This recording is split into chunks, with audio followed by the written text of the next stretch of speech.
Sang ako bata pa, madamo ako gusto abuton.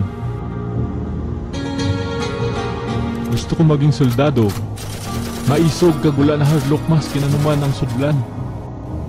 Maging doktor. Nagabulong kag nagapaayos sa mga tao. Manging singer na nagapasadya paagi sa pagkanta. O manging presidente sang Pilipinas para gwapo kag termi lang nakabarong.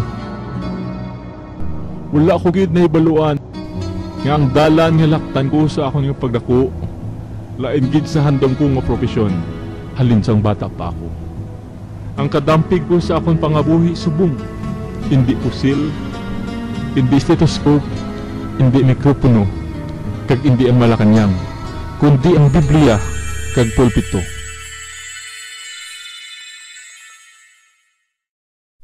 Oo, nangin pastor ako.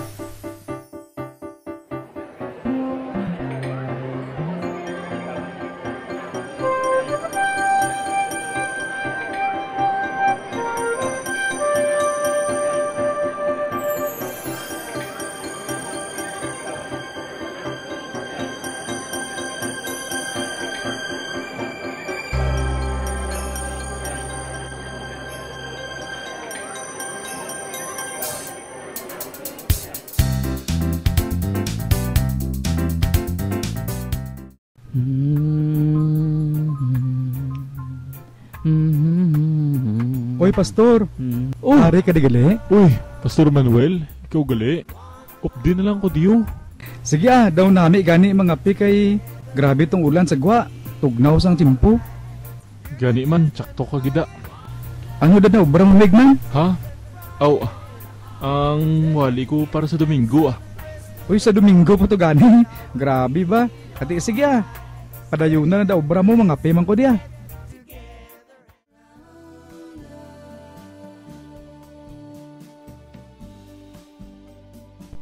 Te, hambal ko gid ikaw mo. gali. Oy, Pastor pastor. Ted, Pastor Manuel, ari man kamo di gali sa kapihan? Ari si Pastor Jude. Banas ang manghod ko nga nagbakasyon di sa aton halin sa Manila. Kalamit. Hindi rin pala nagkakalayo yung mga pastor dito sa amin dun sa Maynila. Oo gani. Pareho lang yata lahat ng mga pastors. Nakatagalog man ko ba? Isa lang ka Diyos kinalagaran ta. Hay. Kanami ilang subong kay kakadlawanay tano. Oo man, wala lang ta problema no. Ay. Oo pre. Daw kadalom gid sang pangayhay tao. Basi may gusto ka da i-share sa amon? Daw masurrender na lawas ko gani. Na-realize ko na subuang na daw tama agad ka budlay gali maging pastor. Agree talaga ako dyan sa sinabi mo, Pastor Ted. Ako nga, parang mansira na yung ulo ko kakapi ka every week. Kakaisip ng mga gawain sa church. Dagdagan mo pa ng mga pasaway na church member. Hambal na pa Meg. Sa church kaya gani kada tapos simba, puro komentar ang mabaton ko nga love gift. Ha, kabudlay magwalis sa mga profesional. Pamatsyag ko daw kada tindog ko sa pulpito, ang ulam na ilag inabantayan. Balaan ko na nabatsyagan mo, Meg. Nang daw praneng ka blang gatindog sa pulpito, ginabantayan mo na lang mga ginapangwakal mo. Nga basi may lain nga mahambal blaw. Amo daw hindi mo ma-deliver mayo ang wali. Pero sa ulihin na panumdum ko nga kailangan ko sila ay policeman. Di ba? Ilan lang yan sa mga mabigat na pasanin ng mga pastor. Uy, dumduman nyo to si Pastor Joaquin? Ang layman pastor dito sa bukid bala? Gaantos to siya subong sa balatian. Daw hindi na to siya gani kadalas ang lawas niya tindog. Just imagine, 4 ka oras ginalakat niya para kawali lang dito sa bukid. Delikado pa na ito nga lugar, siot ang lagyan, maagi ka pa sa kilid sang pilas. Wala ka balo kung may mga rebilde na ito nga maharang sa imo. Kung hindi man mga dagko ang manog or ano man ang mga sapat, di bala? Pero siya daw wala lang sa iya basta makawali lang dito. Pero tama man gyapon kagamay sang sweldo nga ginahatag sa iya. Dako pa sweldo ning mga pastor gani nga daw agapapos lang nga sa syudad. Hanep, grabe no? Kawawa naman parang tulad na nga tayo ng mga sundalo na sumusulong kahit sa anong lugar to spread God's word. Ay, matuod gid man ang hambal nila nga hindi tanan sa kalibutan himaya. Oo nga, Hindi ibig sabihin na porket pastor tayo, malapit na daw sa Panginoon ay wala na tayong problema. Problema sa simbahan, problema sa balay. Ay, labi na gid pinansyal. Tama yan, pastor. Tulad nyo rin, marami ding problema sa church namin. Pinagdarasal ko nga gabi-gabi. Lahat kasi ng mga gawain sa church ay inaasa na lang sa pastor. Correct me if I'm wrong.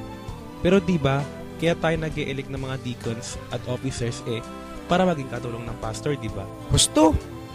Gusto na pastor. Pero may nabalaan naman kuya gani nga pastor nga daw under lang siya deacons kag mga opisyalis. Problema na gid man ang ginahambalan ta. Isa naguro sa pinakabudlay nga problema nga pwede ta matubang. Pinaproblema ta sa aton panimalay.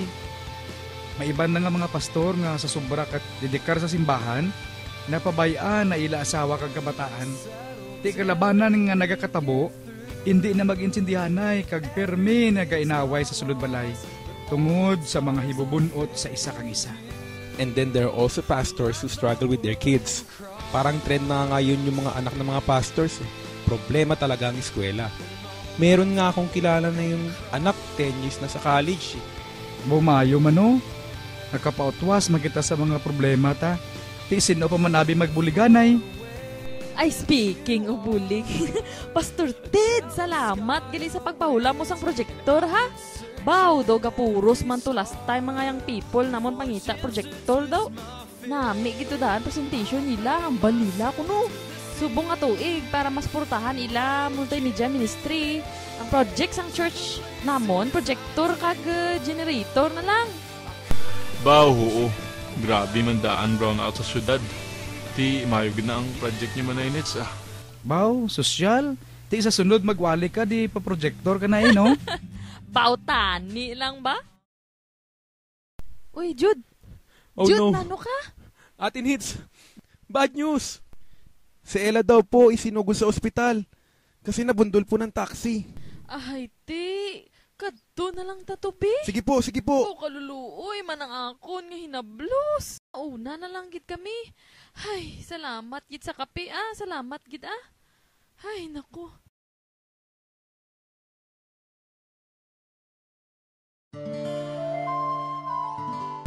Wala ako nangin soldado, doktor, singer o presidente sang Pilipinas. Naging pastor ako. Madamo man akong mga problema nga ginasuong, kampante ako nga may mga kauturan ako nga pwede ko masandigan kag pwede ko masaligan. Inang mga kaupod nga mga bulig pasan sang akon lulan sa kabuhi. Kag samtang kadampig ko ang Diyos, ako mismo ang magasiling sa parehos ko nga mga pastor. Ang lulan mo, lulan ko man.